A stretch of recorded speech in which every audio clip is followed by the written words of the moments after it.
Hello rock stars, क्या हालचाल? बढ़िया होंगे, शानदार, मस्त। और आप सभी का स्वागत है पीसीआई इंस्टीट्यूट के सेंटर प्लेटफॉर्म पर। और सभी स्टूडेंट आ चुके होंगे, इसमें कोई शक नहीं होगा कि हम भी आ गए भैया तैयार होके। हमें लगा था ऐसा कि थोड़ा तैयार होने की जरूरत है, तो कहीं ना कहीं हम तैयार होके आए हैं एग्जैक्टली। और सारे स्टूडेंट आ चुके हैं, इसमें कोई शक आपको? जल्दी जल्दी भैया आ गए हो, नहीं आए हो बाद में भी आते हो तो अपनी प्रेजेंट अटेंडेंस लगाया करो, ठीक है? तो अपना जीव नियंत्रण समझ में नहीं आया था कुछ स्टूडेंट को, तो अब उनके लिए करते हैं भैया कुछ ना कुछ ऐसा। जैव नियंत्रण में क्या होता है? पादप, हाँ, पादप रोगों का उपचार करते हैं। क्या करते हैं भैया इसमें? हम पादप रोगों का और पीड़कों का नियंत्रण करते हैं। मतलब जैसे पादप रोग, जैसे कोई पेड़ है, अब मान लो उस पर क्या लग गया भैया, कोई रोग लग गया है। क्या लग गया भैया उसको? कोई रोग लग गया, तो हम क्या कर रहे हैं? उस पर कोई छिड़काव कर रहे हैं, कोई कीटनाशक डाल रहे हैं। इससे क्या हो रहा है सर? इसे ये हो रहा है तो पेड़ उस बीमारी से या फिर उस कीड़े से मुक्ति पा रहा है। तो हम क्या कर रहे हैं? एक हिसाब से नियंत्रण ही कर रहे हैं। मैं भी लिखवाऊंगा नहीं, ठीक है? नियंत्रण करते हैं। अब इसे हम कीटनाशकों, कीटनाशक मतलब आपकी दवाई आप पंप पर छिड़ते हैं, वो पीड़कनाशी रसायनों द्वारा जीव नियंत्रण करते हैं। ये रसायन मनुष्यों और जीव जंतुओं के लिए हानिकारक होते हैं। ये पर्यावरण को प्रदूषित करते हैं और फलों एवं साग सब्जियों पर भी विपरीत प्रभाव डालते हैं। एग्जैक्टली ये पर्यावरण प्रदूषित कैसे करते हैं सर? अब मान लो कोई चीड़ी, अब प्रदूषित कैसे सर? हवा में फैल रहा है, पानी के द्वारा आ रहा है, तो ये प्रदूषित तो हुआ भैया। और फलों पर विपरीत प्रभाव ऐसे कि सर वो पर जो फल होता है उसमें तो स्वाद नहीं रहता, तो जहरीला हो जाता है और सब खा लेते हैं और बीमार होते हैं। अक्सर बीमार होने का कारण यही है। कौन सर? आपका ये कीटनाशक वगैरह, ठीक है? अब भैया बीटी, इसका उपयोग बटरफ्लाई, बीटी मतलब होता है सर बेसिलस, बहुत बार पूछा गया है, बेसिलस थुरएंजिस जो भी है, इसका उपयोग करते किसके लिए करते हैं भैया? बटरफ्लाई, कैटरपिलर के नियंत्रण में करते हैं। इसमें करते हैं इसका उपयोग बटरफ्लाई कैटरपिलर के नियंत्रण में करते हैं। अब भैया क्या होता है इसमें? बीजाणु, बीजाणु मतलब बीज, एक बीजाणु होती है, उसकी थैली होती है, सुगंधित है, हमने बहुत अच्छी तरीके से बनाया हुआ है। तो एक थैली होती है, उसको हमने क्या करा सर? पानी में डाल दिया। अब पानी डाला हुआ है, एक मिक्सर है जिसमें पानी डाला हुआ है, वो एक थैली डाल दी है उसमें। इससे क्या हुआ सर? हमारा क्या हुआ भैया? हमारा एक मिश्रण तैयार होता है। क्या होता है सर? हमारा एक मिश्रण तैयार होता है। अब इस मिश्रण को हम लेके गए कहां पर? जहां जिस जिस खेत में यह रोग लगा है, कौन सा लगा है सर? बटरफ्लाई कैटरपिलर का जो रोग लगा हुआ है, वहां पर लेके जाओगे। इस मिश्रण को वहां पर छिड़क दोगे। हाँ, छिड़क रहे हैं मैडम, आज बच्चे, मैडम पढ़ाइए बच्चों को। हेलो बच्चों, बच्चे ये सर बता रहे हैं कि जो मिश्रण होता है वो डाल देते हैं कहां पर? उस खेत में जहां पर ये रोग लगा हुआ है। एग्जैक्टली सब बच्चों को पता है। हाँ, मेरा स्वागत नहीं करोगी? नहीं करेंगी। बच्चे स्वागत करते कहाँ हैं आपका? आपकी इज्जत ना तक ना करें है? सिर्फ सोनू खाती की इज्जत कर देंगे। हाँ, बच्चे से बंधन लेना खतरनाक है। तो इस मिश्रण क्या करते हैं भैया? हम उस खेत में डाल देते हैं जहां पर ये रोग लगा है। अब खेत में किसे लगा है भैया? उन पत्तियों पर, जिसे पत्तियों ने बटरफ्लाई कैटरपिलर ने खा लिया है। अब भैया वो जो बटरफ्लाई कैटरपिलर है वो उस पेड़ पर आकर बैठेगी। कहा क्यों? उसे फिर खाना चाहिए उसे। तो अब हमने छीट दी दवा, तो बटरफ्लाई कैटरपिलर आएगी तो क्या करेगी? उसको खा लेगी, उसको खा लेगी। इससे क्या होगा सर? वह जो बटरफ्लाई तो मिश्रण था वो क्या करेगा सर? उसकी आंत में छेद कर देगा और इससे उसकी मृत्यु हो जाएगी। क्या जाएगी सर? उससे उसकी मृत्यु हो जाएगी। अब वाहित मल क्या है? प्रतिदिन हमारे घरों में से निकलने वाला व्यर्थ जल वाहित मल कहलाता है। एग्जैक्टली वाहित मल क्या है सर? प्रतिदिन हमारे घर में से निकलने वाला जो जल होता है। लकी, समझ में आया ये? लकी, मुस्कान, मुस्कान अब आपका टाइम लेट कर दिया, अब तो आ गए होंगे शायद आप। अब 8 बजे से टाइम आपका किया था हमने। हम किसके लिए कर रहे हैं? एग्जैक्टली चीज है यार। तुमने बोला 8 बजे से, ठीक है भैया 8 बजे से। अब तुम बोलोगे हम 12 बजे से पढ़ेंगे, 12 बजे तो नहीं कर सकता ना टाइम में। थोड़ा चीजों को साइड में रख के एक चीज हमारे लिए अभी पढ़ने का मौका है। एग्जैक्टली तो पढ़ने पर ध्यान लगाए हम, मतलब ऐसा नहीं कह रहा हूँ कि आप पढ़ते नहीं हैं, आप पढ़ते हैं, इसमें कोई शक नहीं है हमें, पर बट आप क्या करिए, थोड़ा चीजों को साइड में रख के एक पर्टिकुलर टाइम रखिएगा कि हाँ मैं 8 से 10 क्लास लूंगी, इसके बाद मुझे जो भी काम करना है मैं करूंगी। ठीक है, एक डिसिप्लिन बनाओ, एक होनेस्ट रहो और डिसिप्लिन रहो, पेशेंस रखो और प्रैक्टिस करो। तीनों चारों चीजें हमें सफलता जरूर दिलाएगी, इसमें कोई शक आपको मुझे इतना सा भी नहीं आना चाहिए। एग्जैक्टली ठीक है, अब पढ़ते हैं भैया हम आगे क्या, जाहिद मल। एक मिनट इसको कर लाइट चालू कर दो हल्की सी, बड़ा उसको। ठीक है, वाहिद मल क्या भैया, वाहिद मल प्रतिदिन हमारे घरों से निकलने वाला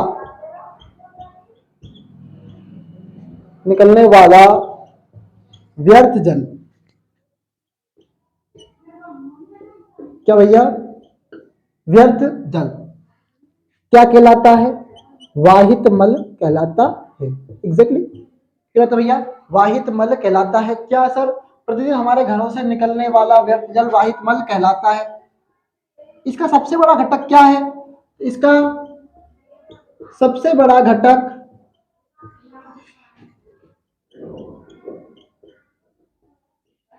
हाँ यार मैंने टेस्ट चेक नहीं किया बायोलॉजी का हाल तो मैं भूल ही गया था भैया। ठीक है भैया, आज रात को आपका टेस्ट के नंबर आ जाएंगे, सभी को पर्सनल नंबर आएंगे, इसमें कोई शक नहीं रखना चाहिए आपको। और हमारा मकसद किसी को ये दिखाना नहीं है कि हम कौन कितना कम पढ़ता है। तो आज टेस्ट रिजल्ट आ जाएगा। सॉरी सॉरी सॉरी, मैं भूल गया था। अब भाई लफड़ धुंध इतनी है ना, पता नहीं चलता चीजों के बारे में, पता नहीं चलता बिल्कुल भी। इसका सबसे बड़ा घटक कौन है भैया, मानव का मलमूत्र है। और आपको बताया मैंने एक्जैक्टली चीजें, मानव मलमूत्र है। एग्जैक्टली एक मिनट थोड़ा सा,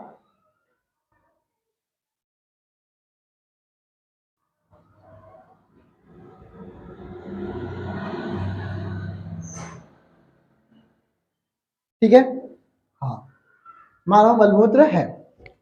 अब भैया क्या होता है, बस खत्म मामला है।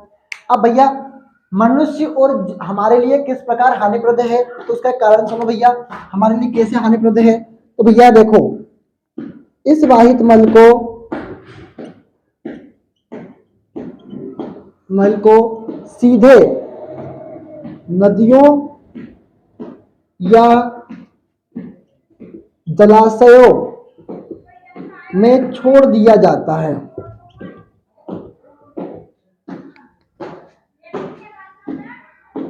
छोड़ दिया जाता है, जिससे क्या होता है, जिससे विभिन्न प्रकार की बीमारियां उत्पन्न होती है।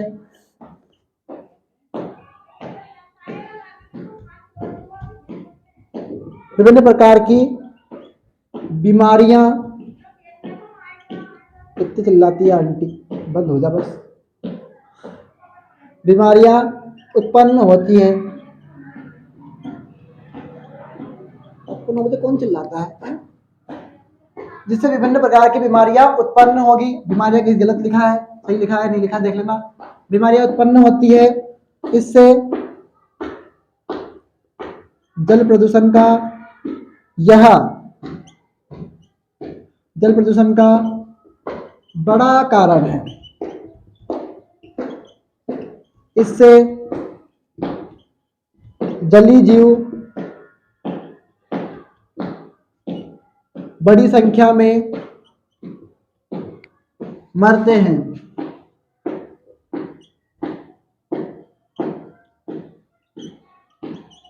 क्या करते हैं सर, जलीय जीव बड़ी संख्या में मरते हैं। तो इस वायुमल को सीधे नदी जलाशय में छोड़ना नहीं चाहिए। इससे क्या होता है भैया, बीमारियां बहुत सारी उत्पन्न होती है और जल प्रदूषण का बड़ा कारण है। जलीय जीवों की बड़ी संख्या इससे प्रभावित होती है। किससे, आपके इस वाहित मल से। किससे, वाहित मल से। ठीक है, इसे उपचारित करके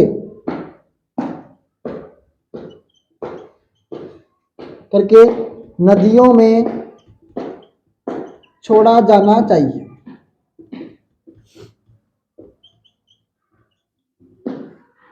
ठीक। अब भैया अगला क्वेश्चन है हमारा, जैव उर्वरक मृदा की उर्वरता कैसे बढ़ाते हैं? क्या भैया, जैव उर्वरक मृदा की उर्वरता कैसे बढ़ाते हैं, यह नोट कर लीजिए तो हम आगे बढ़ जाते हैं। हालांकि आलोक, अंशु, करीना, संध्या और कौन कौन अवेलेबल है? संध्या का तो नेट ही खत्म हो जाता है हर कभी, वो बोलती है कैसा क्लास कर ले लूंगी ना, आज तक क्लास के पते नहीं चलते फिर उनके। ये क्या हुआ? मैंने सर संध्या पढ़ती है, इसमें कोई शक नहीं है। हाँ सर आपको पता नहीं है संध्या बहुत पढ़ती है, ठीक है मैडम मान लिया। हाँ उसने टेस्ट भी दिया उसने, सही बात है, सही है मैम, थैंक यू मैम, बताने थैंक यू मैम। हाँ थैंक यू। हाँ हाँ मैडम, हाँ मैडम, चाय बनाओ अपने लिए, चाय पियेंगे। अभी तो तीन तीन चलो क्लास भी भैया 9 से 10, 10 से 11,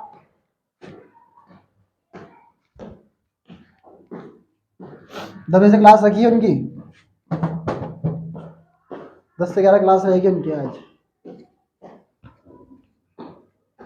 नोट कर ले भैया। हाँ नहीं किया तो कोई बात नहीं है, अब आपकी इच्छा हो तो अब आपके ऊपर इस पर डिपेंडेंट करता है सब चीजें।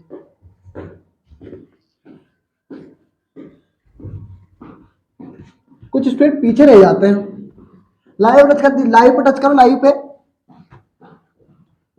लाइव पे टच करो, बिल्कुल एकदम वहीं पहुंच जाओगे सीधे।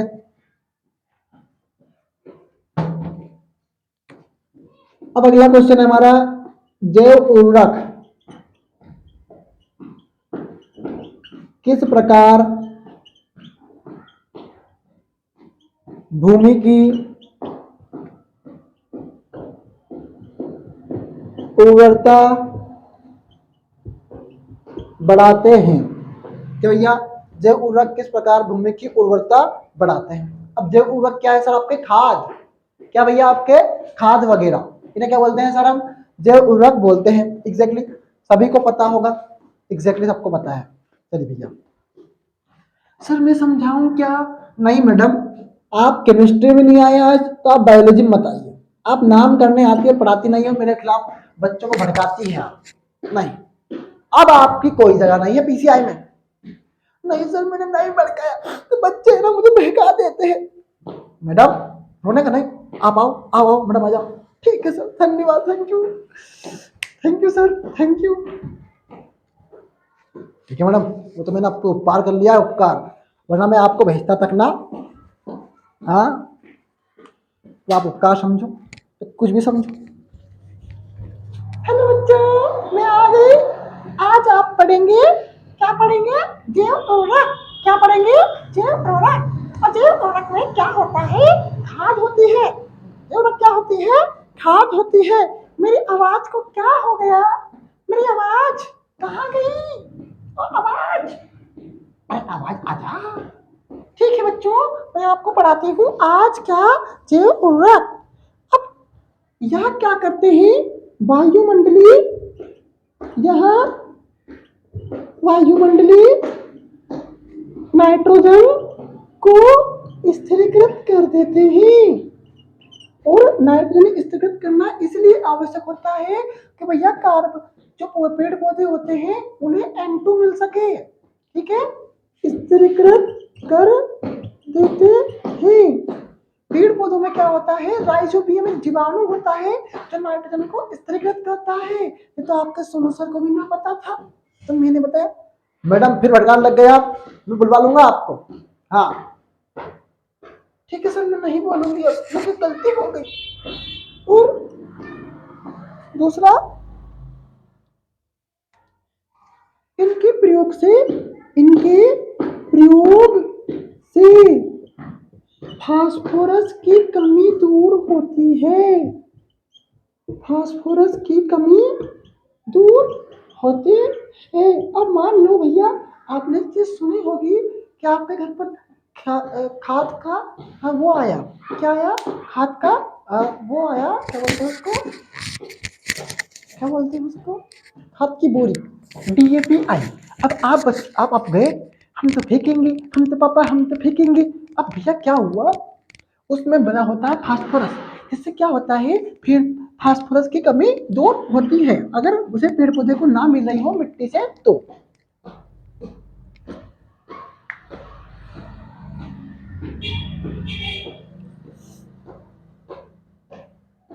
धान के खेत में धान के खेत में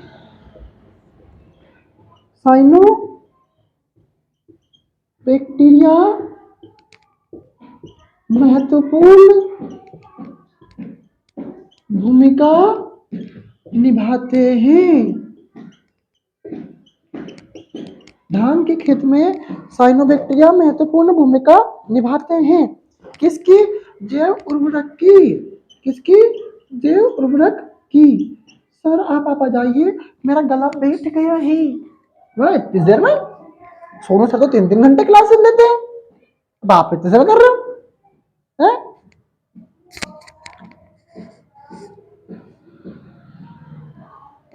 ठीक है मैडम, जाओ आप। ठीक है समझ आती हूँ।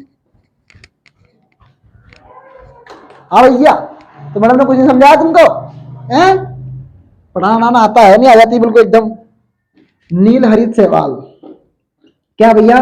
नील हरित शैवाल। ओ शैवाल को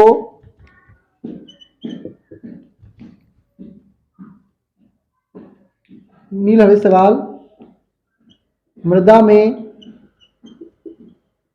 कार्बनिक पदार्थ बढ़ा देते हैं। और जब कार्बनिक पदार्थ बढ़ेगा तो क्या होगा भैया? मृदा की उर्वरक क्षमता बढ़ेगी।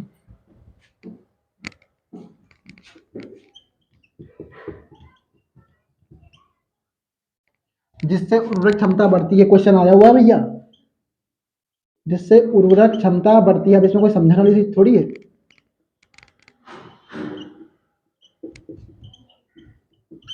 ठीक, कल ले लेंगे।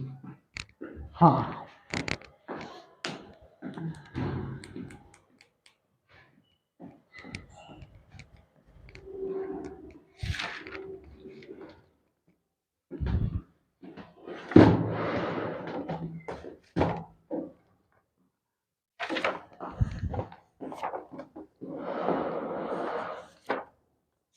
तो हमारा लेसन कंप्लीट हो गया भैया, वो वाला।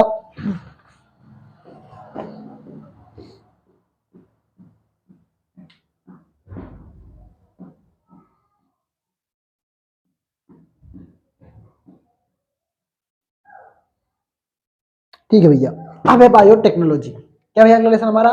जैव प्रौद्योगिकी सिद्धांत व प्रक्रम। लेसन हमारा अध्याय 11। क्या हो रहा है भैया? अध्याय हमारा 11। क्या भैया? लेसन हमारा अध्याय 11 है।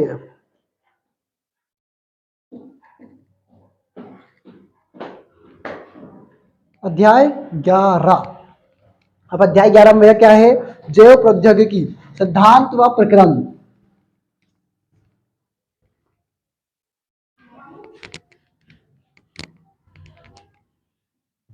हाँ ठीक है, छोटी क्लास रहेगी। कि छोटी क्लास इसलिए रहेगी क्योंकि मुझे कुछ करना है। आधे घंटे बाद तो बच्चों का टेस्ट हो जाएगा ना। ठीक है, ऐसा कुछ नहीं है कि 10th क्लास में विशेष ध्यान है, कुछ नहीं है। अब उनका रिस्पॉन्स अच्छा रहता है। जैसे अब कल क्लास नहीं आई तो वहाँ पे एक ही स्टूडेंट कमेंट, 2 स्टूडेंट कमेंट आए, बाकी किसी ने ना पूछा कि सर क्लास क्यों नहीं आई। सर आपने तो क्लास में बता दिया कि लाइट नहीं है इसलिए नहीं आई, हम क्या पूछे उसमें? अरे यार सर आप भी मतलब हद करवा रहे हो हैं। ठीक है सर, मैं नहीं करवाता हूँ कुछ भी। जैव प्रौद्योगिकी, क्या भैया? जैव प्रौद्योगिकी, इसे इंग्लिश में क्या कहते हैं सर? बायोटेक्नोलॉजी। क्या बोलते हैं सर इसे? बायोटेक्नोलॉजी। और हर बार इसमें 2 क्वेश्चंस आते हैं और इस बार भी आएंगे। ठीक है भैया, जैव प्रौद्योगिकी, इसमें क्या होता है सर?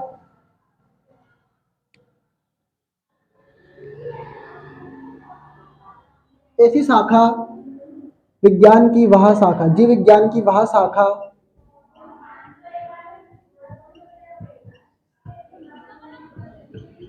वह शाखा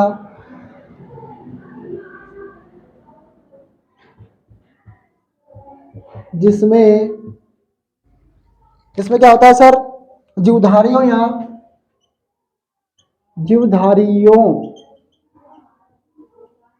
या उनसे प्राप्त एंजाइम, क्या था भैया, उनसे प्राप्त एंजाइमों एंजाइमों का उपयोग करते हुए, समझाऊंगा इसको बिल्कुल एग्जैक्टली, उपयोग करते हुए, उपयोग करते हुए मनुष्य के लिए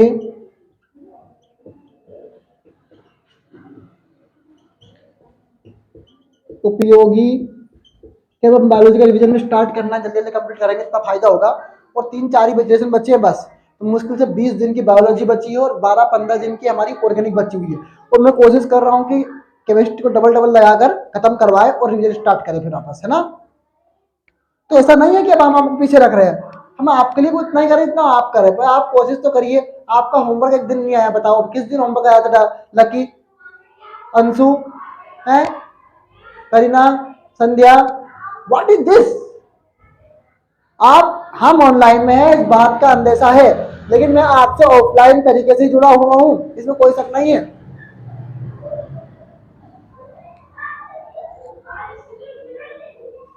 उपयोगी उत्पाद या प्रक्रमों को विकसित किया गया, का विकास किया गया, का विकास किया जाता है। एग्जैक्टली समझा रहा हूं भैया, कैसे सर समझा रहे हैं भैया, कैसे? अब जीव विज्ञान की वह शाखा है, शाखा भैया एक शाखा तो होगी जिसमें जीवधारियों, अब भैया मान लो अब कोई जीन है भैया, एक आएगा आपके उसमें एक हार्मोन आएगा इंसुलिन। अब वो इंसुलिन जो हार्मोन है वो किससे प्राप्त करते हैं सर, बताओ? एक इंसुलिन हार्मोन है जो किससे प्राप्त करते हैं सर? किसी जीवधारी से प्राप्त करते हैं, मतलब जो जीवित है उससे प्राप्त करते हैं। अब जीवधारियों या उनसे प्राप्त, अब उससे एंजाइम भी प्राप्त हो सकता है, एग्जैक्टली बात है। अब एंजाइम भी प्राप्त, एंजाइम क्या होते हैं? जो रासायनिक अभिक्रिया की दर को बढ़ाते हैं, इनका उपयोग करेंगे और मनुष्य के लिए। अब भैया तुमने इसमें से जो जीवधारी है या उससे प्राप्त जो एंजाइम है वो निकाले ही क्यों? तुम्हें उपयोग में था, तुम्हें जरूरत थी उसकी, उपयोग करना तुम्हें उसका, तो क्या कहा तुमने? मनुष्य के लिए उपयोगी उत्पाद या प्रक्रमों का विकास करते हैं। आगे पूरी चीज इसमें से आएगी, मैं बताऊंगा तुम्हें एग्जैक्टली।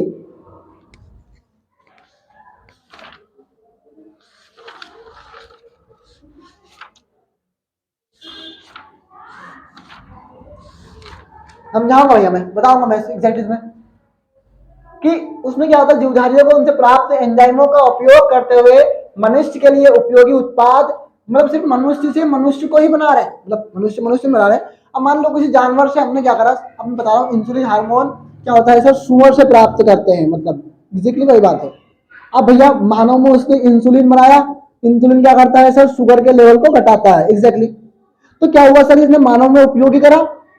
हम देखते हैं सेकरिन, सुक्रोज, पेंटोज, ये जो दवा होती है उनमें इंसुलिन हार्मोन होता है, तो मानव के लिए उपयोगी है। तो किसी जीवधारी से प्राप्त किया हमने क्या, एक हार्मोन प्राप्त किया, हार्मोन प्राप्त नहीं किया है, कुछ और प्राप्त किया होगा, आगे पढ़ लोगे। तो उससे बना कौन? हमारा हार्मोन। तो हमने क्या बनाए? उत्पाद बनाए, किसके लिए उपयोगी है? मनुष्य के लिए उपयोगी है। उन प्रक्रमों का विकास किया, और हमने तो आज इंट्रोडक्शन ही पढ़ा है। और आपका धर्म बनता है, आपका कर्म बनता है कि आप अध्याय 5, अध्याय 6, अध्याय 7, 7 तो मैंने करवाया ना, और 8 का आप रिवाइज करो। आपका धर्म बनता है एग्जैक्टली। क्या आपको भैया, आपको 3 नियम नहीं आते अभी? तो मैं अगर पूछ लूंगा यहाँ पे पूछ लूँ अपूर्ण प्रभाविता क्या है, मैं आपसे पूछ लूँ प्रभाविता क्या है, अप्रभाविता क्या है, जीन क्या होते हैं, संयुग में संयुग में अंतर क्या है, जीनोटाइप फिनोटाइप में अंतर क्या है, तो आप सही बताएंगे नहीं मेरे को हिसाब से। तो हम क्या कर रहे हैं भैया, अब रिवीजन करेंगे 6 का, 5 का, 6 का और 8 का, और हम कल से इस क्लास को आगे बढ़ाएंगे। सारे स्टूडेंट पढ़ के आए, एग्जैक्टली पढ़ के आए, इसमें कोई शक आपको मुझे भी नहीं होना चाहिए। एग्जैक्टली ठीक है। हेलो रॉक स्टार्स, क्या हाल चाल? पुराना साल रिवाइज करके आओ। हमने फिर भी आज 2 या 3 नंबर की लड़ाई लड़ी है कि भैया देव उर्वरक की मृदा में क्या भूमिका है। वो क्वेश्चन कम से कम 3 नंबर में आया हुआ है। तो फिर एक बात कह रहा हूँ, अच्छे से पढ़ो। All the very best student, thank you so much.